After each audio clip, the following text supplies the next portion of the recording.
Hello, and welcome back to this podcast. Today, I'm super excited to introduce to you a good old friend of mine, someone I've met through the childhood cancer community and just have had the pleasure of collaborating several times. And it just felt like it was the right fit to do an episode so we could talk to the famous Rosaria Kozar with Living with Scanxiety podcast. Thank you so much for joining me today, Rosaria. Thank you so much for having me, Adrienne. I was, just so happy to hear from you when you asked me to be on the podcast, and thank you. And Yeah. forgive me because I do have a cold. It's that time of year, so I apologize. Well, I just appreciate you taking the time. I know we've talked about this in the past, and as many of you know, I did go a little MIA because I needed to do a lot of self-care for me at the time. And so I'm just really excited to come back and finally get to this interview because I just feel like you have a wealth of information that you can help other families go through. So, um, Thank you. so Rosaria, tell me a little bit about yourself. For those who don't know you, just tell us about yourself and how you're connected to the childhood cancer community. Absolutely. So, my name's Rosaria Kozar. I run the podcast Living with Scanxiety, childhood cancer podcast. I know it's a little redundant, but just so people know that it is about childhood cancer. So I got into the childhood cancer community when my son, Brody, who's no longer with us, was diagnosed back in 20, ooh, it was a long time ago. I want to say 2014, and with alveolar rhabdomyosarcoma, and he passed in 2015. He went through just about everything all the other kids do. Everybody's journey is different, so I don't want to sound like I'm I know what everybody else goes through. Everybody's story is different, but he did radiation, he had amputation, of course the port was put in, feeding tubes, um, the chemotherapy, obviously, and he did immunotherapy as well. Okay. And so I came to know everybody. I just want to do full circle here because I kind of stopped with that short little story. So I decided afterwards, when he passed, I spent my time grieving, and I said, well, I got to pick up a job. I got to move on, and in terms of that part of life. So I went around for about 5 years dabbling here and there, decided I want to become a social worker. And in the time that it takes to get your MSW or master's in social work, and then you get licensed, and find a job. You, you have a lot of time in between that, and kids are getting diagnosed every single day, and everybody's hearing my kid has cancer. And I said, what can I do in the meantime that doesn't require a license? Well, start a podcast. And I started a podcast, and here I am today. Started it back in 2019, right before the pandemic hit. Yeah. So did you mention, I don't know if you said how old Brody was when he was diagnosed. He was having his third birthday in about a month, so he was 23 months. 23 months.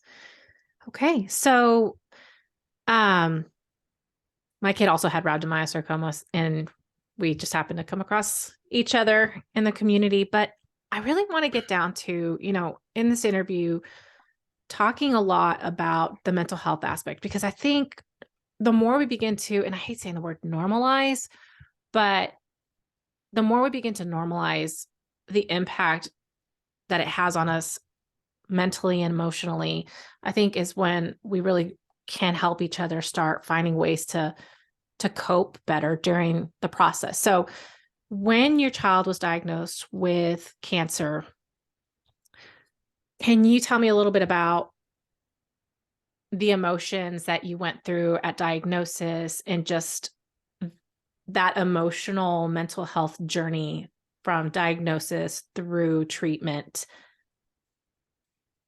and after? So initially we have that, kind of wait time Mhm. that everybody goes through. Oh, it might be cancer, but we can't be 100% sure. Unless for example, your child has leukemia, you get the blood Mhm. test and it's pretty automatic. So for a bulging tumor outside the leg, they can't say it is cancerous without testing. Mhm. So we were told it was a 98% chance it was cancer. Obviously, we hadn't heard, but at that point, when they said that, it was, it hit us, but it didn't really hit us the same until they did the biopsy and they said, your child has cancer. And at that point, we definitely experienced anticipatory grief. We went home and crying and, anticipating the death and his death.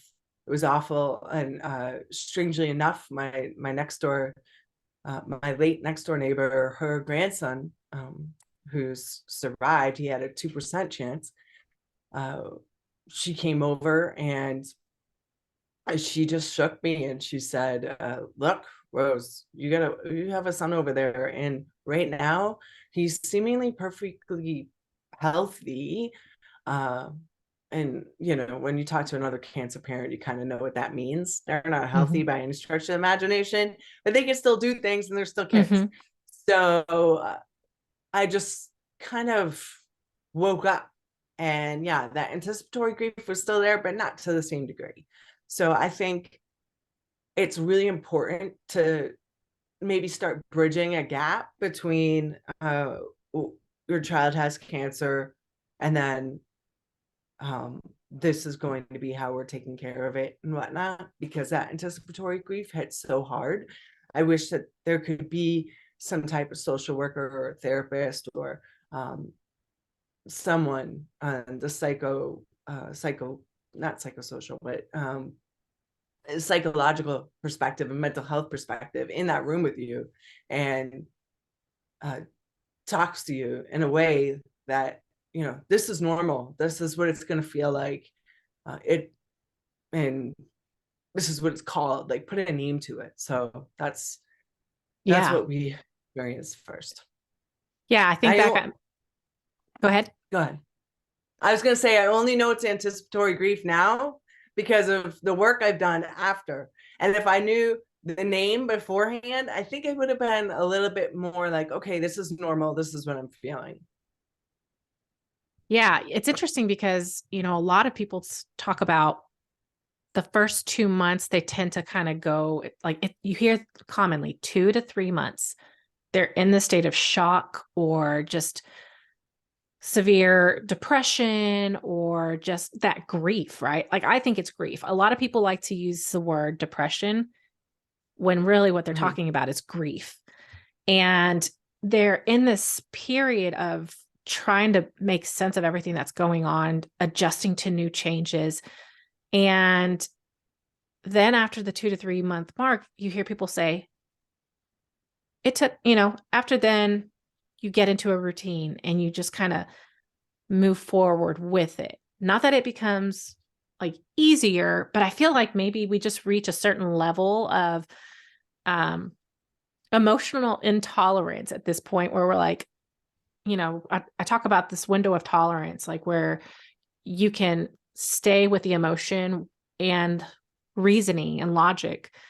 But after a while, you either numb out, so you go down, you numb out, or you go into hyper arousal state, hypo versus hyper arousal. And so I feel like families often kind of they're in this window of tolerance and then they go into one or the other stages after that. That's a theory. I'm just going to throw that out there. It's just a theory. There's no science behind that. But it's just interesting that most of the families, when you're on different board, like, different types of communities, online communities and stuff, like they'll talk about 2 to 3 months and then, you just kind of get used to the new norm or whatever. But I go through like my own personal experience and I don't remember anyone really checking on my mental health or explaining any of that. So Mm. it's interesting because you were you at the Dana Farber? Is that the clinic, right? Dana Farber in Boston? Yeah, yes. And yeah, we have so much respect for them. They do have Mm-hmm. social workers. And to be 100% honest with you, I cannot remember if our social worker was in there with us because it Yeah. was 10 people Mm-hmm. and very intimidating. But I think it should be something that's almost forced. And I don't think it was forced in terms of telling us, this is what you're going to go through psychologically, Mm-hmm. you're going to go home and this is what you're going to feel. Or there's a very high chance that you might feel this and this is how it feels. But and to speak what you say with the 3 month mark, that's if we're fortunate enough. We went into it blindly like a lot of other people do, but I also want to pay respect to the parents whose children, and I do know uh, through grieving groups and stuff that I've gone to, uh, there are children that didn't respond to the therapy, Mm-hmm. and Mm-hmm. they found out their child had cancer, and before they could get into a groove or whatnot, Mm-hmm. they do that second scan, and there's no improvement or it's worse, and Yeah. they're given a timeline. And for those parents, I think um my heart goes out to them, and I feel as though that's not something that they're ever prepared for, because Yeah. I always thought, okay, we're going to give them chemo, he'll get better. Mm-hmm. I knew there was the possibility of not becoming cancer free or no evidence of disease at the end, but I not for a second thought, okay, we're gonna sign him up, give him the treatment, and then have another PET scan and have it light up. And so for people that Mm-hmm. have that happen, my heart goes out to you. Yeah, they didn't have enough time, anytime, to just even, like you said, get into a rhythm, into a groove. And it was just grief, then truly anticipatory grief of like, okay, like this is it. Mm-hmm. So when you think about your time during treatment and all in between, like before and after all of that, um, what do you feel was one of your biggest struggles when it came to your mental health? Before treatment and during. Or from diagnosis, during, after, what was your struggle? Well, I would definitely say my biggest struggle came after, when he, I don't know if you call it relapse, when it's no evidence of disease and then the next test is they have a tumor. Um, but I'll just use relapse for lack of a better Yeah, word. I think they use relapse for that. Yeah. Yeah, they do. Okay. Um, so that was the most difficult point, and I told myself, I said, okay, I know that he's gonna pass. I know that this is gonna happen, but I was in total denial. Looking back on it, I was in total, absolute denial that I was ready for it. And to this day, I have trouble understanding, I guess, biology and how somebody can be seemingly okay, and then two or 3 days later incapacitated and then pass away. Um, Maybe that's naive of me. It is naive of me, but I just I struggle with understanding how the that can happen. And I guess maybe because it's a child. But then I looked back on pictures of him, and this is where it really got me. As I said, I was just blind. He looks sick. And my mom took me aside and said, you were looking into his soul and you loved him. And um I'm gonna hold back the tears, but you loved him, and that's why you didn't see it, and that's why you were so surprised, because he didn't look healthy. He looked sickly. And I would say I didn't really look back at pictures for a long time, but then when I started looking at them, I'm like, yeah, he did. And I think I just kind of grew with the sickness. So Mhm. um and then when he passed, it was a complete just reality check, and understanding um how fragile life is, and understanding that and coming to terms with it. That was the hardest part. It sounds like, I mean, one of my next questions was going to be, did you ask for help and did you know about your struggle during, but you kind of talked about being in a state of denial through it all. And um it's like that self-preservation, right? Like, no, things are going to get better, or you're looking at your child and like you said, like I think for an outsider it's easy for them to take a look at our child and see the pictures and say, wow, they look really sick. Like when I look back at my kid in chemo, yeah, he looked really sick because he was sick and he was in treatment, you know. Um and you're almost, it's not desensitized. M- I don't think the right word is desensitized, but essentially like this is what you're seeing every day, so it Mm, seems normal to you. Like you see the, the decline, and you can take a look at them and be like, wow, I know that they're sick. But I think it's more of a, we don't ever envision or imagine, like we mhm. kind of do, but we don't allow ourselves to imagine that our child is so sick that they're going to pass away, right? Yeah, maybe it is desensitization and not being naive. I don't know. I don't know, but I wasn't ready, and I thought I was ready. And not ready as in like just knowing that it was going to happen. Yeah. When you heard there's nothing else, um, what do you feel was the way that you coped through preparing to say goodbye? I hope I worded that correctly. Does it sound like English? Like, I feel like I had thoughts in my head in fragments. So, does that make sense? Does the question make sense? Yes, and even if it didn't, I think I know what you mean. So the first time we were told, came back and it's not responding, and it's in a place where it was radiated. We don't want to re-radiate, because it's not even responding to treatment, and it's Mhm. growing at such a rapid rate. I mean, the tumor when he died was popping out of his body. It was Mhm. significant size. So, and it was his abdomen. So when I say popping out of his body, it's not like a limb or anything. It was his Mhm. abdomen. Um, so when I heard those words, there's nothing else you can do. My my husband searched around for different things, and that's when we started immunotherapy.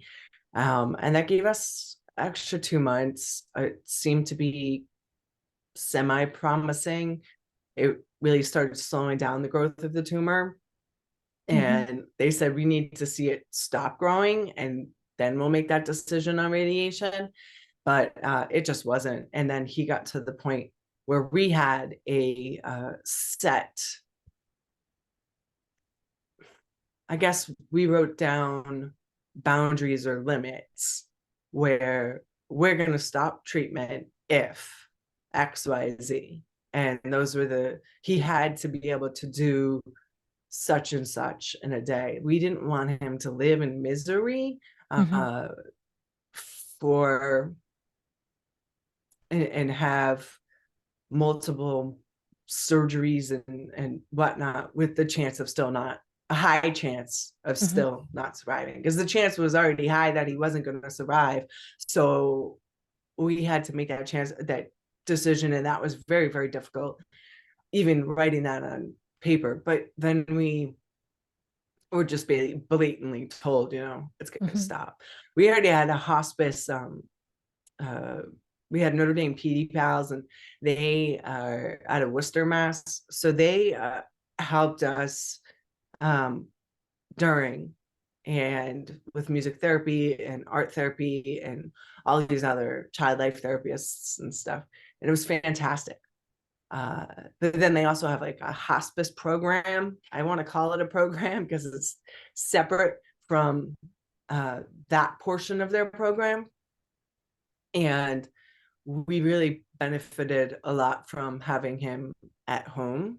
And I think he did too, because the whole family was there and everyone they cared about was there 24/7. He would wake up with them, he'd go to sleep with them, and then he became incapacitated, but people could go into the room and they say you could hear. I don't know if I'm avoiding your question, but I guess when I heard those, I'm maybe I'm avoiding your question because I'm still like in denial. I don't know. I feel like I'm avoiding it. Am I avoiding it? I'm wondering I if just there's I was actually going to ask you, like, it kind of comes down to like how you coped, and it almost sounds like you went into the survival mode where yeah. maybe like, were you able to allow yourself to feel emotion during that? Did you lean on, I mean, some people lean on substances, right? Like alcohol, or some people have risky behaviors to cope through really stressful times, like engaging in, you know, I'm like, if there's a child in here, I would strongly suggest that you pause this essentially, but basically engaging in behaviors like sexual encounters, right? Just things that we gravitate towards as coping mechanisms. So I'm kind of curious, like, you were going through a lot, and were you able to, did you go to therapy? Did you take care of your mental health? Did you find coping strategies, or were you just in that survival mode and just like, I'm not going to let myself really feel really deep emotions right now because it's just not safe for me to feel emotions right now? Like, what was your coping strategy? My coping strategy, now that I've gone through my program, was, I think, more along the lines of what you're saying, just like head on. But I coped, I guess, just by laughing. Things would happen and I would laugh, but I didn't find anything funny.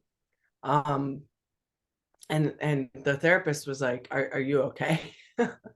And see, I'm laughing right now. Hmm. But I guess kind of just this, well, replacing the crying and the fear and everything with laughing, not knowing I was doing that, but I was. And then it was pointed out to me and I said, oh my God, yeah, you guys are telling me like medication schedules, and then this might happen and that might happen.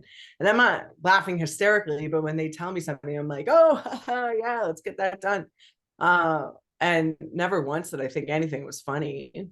um but yeah, kind of just Yeah. freezing. And then that became, my uncomfortable things. People bite their toenails. Oh my gosh, I hope nobody does, but they bite their fingernails or bite their lips. I'm not one of those people anyways. They bite their lips, or they might like, scratch their, or Yeah. do other Pick things. their I pick their didn't nail beds do, and yeah, stuff. yes, pick. Or some people I overeat, didn't right? Not eating enough, overeat, eating too undereat, much. I mean, alcohol. that's, Yeah, no, I don't do those things. That's not really a coping skill for me. Sometimes I find that uh I kind of just laughed at really inappropriate times. yeah, that was a Um coping strategy. I mean, humor is a it coping was. It defensive is a coping mechanism. strategy. It literally is. Yeah. People do that. Yes. Yeah. So they'll see somebody get into an accident somewhere and they'll start like giggling, but it's not because they find it funny. It's because Yeah. that's their coping strategy. So everybody's different, and I think that that's what I did. And I made sure, and I continue today. Can you hear me? I I'm can. frozen. Okay, There you my go. my screen was frozen. There we go. um I made sure that I wouldn't drink again. Mhm. Not just out of multiple reasons, and one of them being, I said, I never want this to turn into a coping Yeah. skill ever. Because it does kind of numb you and feel happy, whatever. I said, I want to be able to control this on my own. So I did see a therapist down the line. That helped a lot. Was that after treatment or during treatment? Or was that after?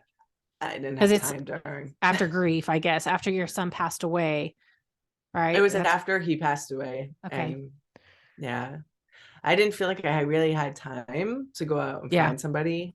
I was Yeah. home taking care of him all the time. And I'm thankful for that time that we were able to spend together. It was awful, but the times that were good were really, really good. So I have those memories, and yeah, so that stuff. And you did EMDR, right? I did, but not for this, something else. Yeah. Okay. I wasn't sure if it was related to your grief and just your experience. And I want to do that. Yes. okay. For the grief. I Yeah. highly suggest it for people, no matter what kind of trauma they've ever experienced, whether it be losing somebody or going through another type of trauma, to consider it. So Yeah, I'm a believer. I'm like, you're also a EMDR. I don't know what you call it. EMDR trained. Yes, I'm an EMDR trained therapist. So yes. I Congratulations, because that's not easy, guys. Yes, it's not. And you do it over. You can do it over the internet, virtual. like yeah, virtual. Because I only see clients virtually right now. It just, when my kid went after treatment, we were still slightly immunocompromised, and then I was like, I guess I'll start seeing clients, and then I just started working telehealth virtual counseling sessions, and I've just kind of stuck with it. And I think, after the pandemic, I think seeing how many people actually shifted into that virtual therapy mode. I mean, just the amount of therapists that started doing that increased like exponentially. And so I do think that it helps families, like if they are willing to go to therapy while they're in treatment, they can now feel like, oh, people are actually doing this virtually. So I can be in my hospital bedroom or, escape to the hall down the way, right? Like to take this call or get into my car, whatever, right? Like it's easier to navigate that virtually. So if you haven't sought out therapy, I highly recommend that as something that you try to make a priority. I know it's hard to say like make this a priority, but we go through a lot as parents, right? We're not only just paying attention to our own mental health. Mostly we don't pay attention to our own mental health. We're paying attention to the mental health of our kid going through treatment or the siblings. Like, how are they coping? How is everything impacting them? And so, finding that safe place to talk about it, like friends, it's just different, right? Like, there's a meme I see on Instagram where it's like, I don't need to go to therapy. I got my best friends. And it's like, no, you and your best friends need to go to therapy, like right now. Yeah, well, the problem with relying on a friend too is you're projecting your feelings onto them, and that can be really hard on them. We can have that countertransference kind of feeling where it almost makes them as depressed as you are. So if you're really, really friends with somebody, then chatting about it all the time is not good for them, and it's not good for you. So be a friend, get your own therapist. I know. So, how do you feel? It sounds like I'm doing the math in my head, 9 years, basically 8 years, right? Post treatment or post everything, right? Like post loss. And how do you feel that your mental health is now? Like, how has this impacted your mental health now? Well, I've definitely come a long way. My son would be 11 this year. And right now, if anything, I'm, in a much better space than I was in the beginning. Mm-hmm. Firsts, for families going through grief, the firsts are the absolute worst. So, Mm-hmm. your first Christmas without, or Hanukkah or Kwanzaa, or that time of year where you see everybody happy, Mm-hmm. um, or seeing a family of a certain size that yours was, or yours should be. Um, those are really hard times. And I remember one time seeing two brothers playing, and it was the first time I ever saw that. Um, and I had to go find a corner in the mall and basically took my son and put him in my mom's arms, and I was like, I'll be right back. And Yeah. I just needed to cry it out for a minute, and then I was fine. So those kinds of firsts, and that first came much later, Yeah. because I had my second son much later. uh, so you never know, and little things might hit you in ways that you don't know. So I don't think I view grief as kind of, and I saw it written as a diagram. So this little teeny thing, like you've lost somebody, right? And then um, throughout the year, you just kind of go out away from that pain, and then things will bring you back in. So there's a birthday, your anniversary, out and in and out and in. So this is like you could survive and thrive, and then you come back and you kind of need some time to yourself. And if you stay too close to that inner bubble too long, then you kind of need to step away from things. And I did find that last year I really needed to kind of step away from things and just spend time with my family, and away from the cancer community. And I feel much better now having done that, and I can kind of decompartmentalize, like, this is that, and I keep that there. And when I'm doing other things, I don't have to think about it, because I was on this 100% or 200%, 24/7, and happy with where I am at it now, That's a coping and what strategy I'm too, doing. right? Yes, I guess it is. Yes. Getting busy and working and finding meaning in it. That's a coping Yes. strategy that I do feel like a lot of people in the cancer community kind of go through that, hence the reason why we have so many nonprofit organizations that are started in honor of their family's experience or in honor of the loved child that passed away. And a lot of that is, a coping strategy. Because you get so Mhm. busy of like, I want to make meaning. This is meaningful. Like, I want to put my suffering into motion. I'm guilty of it. I mean, I started, I started this podcast like in the midst of treatment. So clearly I was using this as my escape. Like I told my husband, I was like, no, I just need a process. And this is going to be my way of processing. And I'm like, no,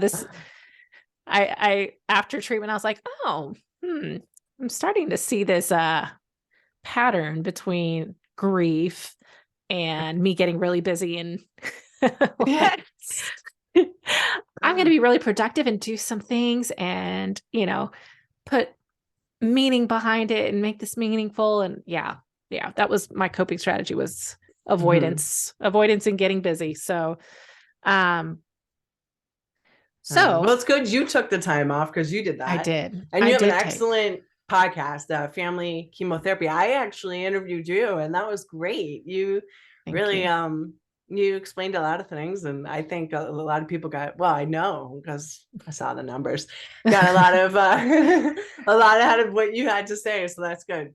Yeah. That's good. Thank you. Yeah, I definitely needed that time off too, where last year it just kind of came for me, that moment of I'm avoiding and I need to start doing Mhm. a little more inner work. And so, because sometimes, and this is what I tell people and what I tell my clients a lot is sometimes because of that survival instinct and the denial, and we learn how to cope through Mhm. our situations. We don't realize how much it's truly impacted us until we have one more layer added. And sometimes it might be your relationship that starts to suffer, right? It might not even be your own mental health and anxiety. It's like, oh, well, I don't get along with my spouse anymore. And I just feel like, I hear people talk about the two boats passing in the night or whatever, right? Like, Mhm. um, it trauma will show up in different areas of your life because you cannot compartmentalize it. And um, sometimes it just takes a while for it to just kind of sit there and simmer, simmer, simmer until it gets to the Mhm. boiling point where it just overflows and it's just staring you blankly in the face. It's like, hey, you've got to deal with some stuff. Yeah. So on that note, what do you wish other people knew about the impact of cancer on you? Like for you, you have a during and you have an after, right? So, um, what do you wish people knew about the impact of childhood cancer on you? Well, I would definitely say that's a good question. And I think where I would go with that is what I see going with other people too is it changes you. And you don't come out the same on the other side. You change. Not the same person I was. I, I look at life differently. I approach things differently in terms of standing up for not only myself but my child in ways that I wouldn't have if I didn't go through this experience, because you're forced to do that. And if you Mhm. don't do it, you're not going to get anywhere really. It's bad not to do that. And if you're Mhm. listening to this, make sure you stand up for your child at all costs when you're going through treatment. So I have a much easier time doing that. I think one downside is, and sometimes I've become a little bit more um, bitter Mhm. to life as well. Like, it's not fair. This isn't fair. But if I look at the grand scheme of things, I would say no one's life is fair, right? Mhm. We all have our own problems and issues. We could use a hug a day. So maybe that's a good topic for my next therapy session. I don't know. Thank you. You brought it up. uh, Take a side note here. No, but yeah, so I think it's just changed me. And part of grieving the loss of somebody, you also have to grieve the loss of yourself and who you used to be. Yes. So Yes. that's been huge and difficult, because Yes. I used to be different. And if you sat there and asked me how, I this would be a much longer podcast. I know, girl, me too. I mean, I think that's one of the things I had to come to terms with this last year was, who am I? I know that sounds like that deep existential question, but like in all seriousness, like I've changed. What parts of me from before treatment still exist, Yeah. right? Hmm. What parts of me do I need to grieve Yeah. that no longer are there? And what parts can I actually still Hmm. bring back into the picture? So that's a big topic right there. Yeah. So um from there, I guess what would you tell the younger you if you could go and present you go back into the past and tell younger you something, what would you tell younger you? Okay, so let's pretend I'm talking to 15-year-old me. Um, excuse me. I told you I had a cold. Um, I would tell the 15-year-old me that, you know, um, Well, I'm going to stop you I there. had this all planned. No. I'm gonna stop you there. I want you to go back to almost 10 years ago, you, when you're sitting in that waiting room waiting for an answer. What would you tell that younger you? Thank you. Because I was like, I don't know which age to go back to, but maybe 15 is a good one. You start high school and all that stuff. So yeah, that's much easier. And man, I'm much older. So I'm not going to tell your listeners how old I am, but I'm much older than that me. I think I would just say that definitely not things, just be kind to yourself and give yourself um, grace, and also understand that everybody's story is different. So I don't What? think. Oh, go ahead. No, go ahead. You don't think? No. Go. I was done. No. Okay. I'm done. All right. My last and final question would be, what words of wisdom would you like to share with the audience? Oh God. All right. The Buddha in me. So let's see. No, I would say to the audience, it depends. Like if their child's in diagnosis, I'll try and do like, you just started and things are kind of going, cancer's shrinking. So or depleting. I don't know what happens for leukemia. I guess depleting. I don't know the proper terms for that, but I would just say um uh I always had this just make every moment count. Live for small moments. Write them down and make memories. Take pictures. Take videos. Do anything and everything to remember the good.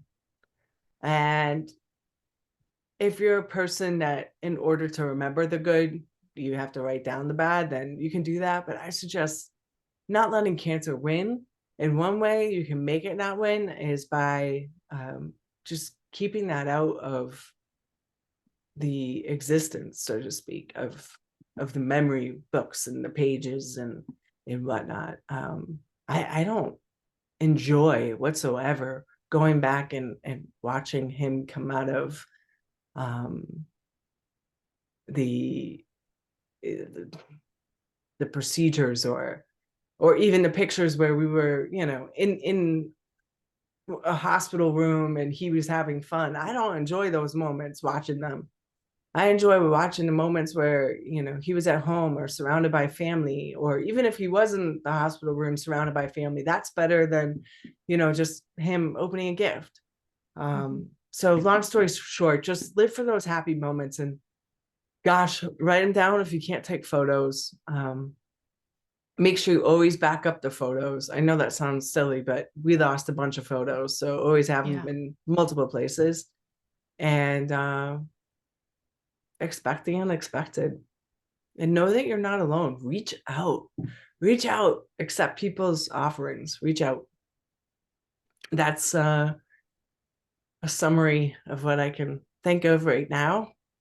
But I've been asked this question a lot, and I think I give similar answers every time. Yeah. But and everybody's road is different. So the kid and family in the next room is not going to be going through what you are. So know that. Well, I really appreciate your candid answers and just your time and sharing your knowledge with, the audience, because mental health is the reason why I started this podcast. And I think people understanding just in conversation, hopefully they picked up something that they may have learned that you've done, or just the conversation in general that they can take, in their own healing journey to learn how to cope with this or to process the trauma or to find help to move forward. I don't say move on. I keep telling people this is like my big saying, like It's not moving on, it's moving forward in a way that honors your Mm, experience. The way that you want it to be honored, because mm, yeah. moving on usually means you are still in denial. Yes. You don't even know you're in denial. That's the whole point of denial. And that you're just finding coping strategies to like avoid dealing with it. Yes. So Yes. Put it back there. Yeah. yeah, Mm. where it's nice and safe, tucked back here until it comes up, and smacks you in the face. And it's like, hello, it's time. It is Yeah. time. So, Face but me. so I really appreciate you though, Rosaria. I've really enjoyed our friendship and just getting to know you throughout the years. And so I'm thankful for your time and your willingness to come on my podcast to Thanks share for your, having me. yes. So, all right. Well, if you want to follow Rosaria, she is on, why don't you tell them your ways to get a hold of you, anything that you want to know to connect with the Yeah. audience? Well, the best way to get a hold of me is on my website. And that is www.livingwithscanxiety, SCANXIETY.org. Now, if you make an error and do .com, it should redirect you. But just in case, remember it's .org. And on there, you can get a hold of all my socials, and you can even contact me if you want to be on the show.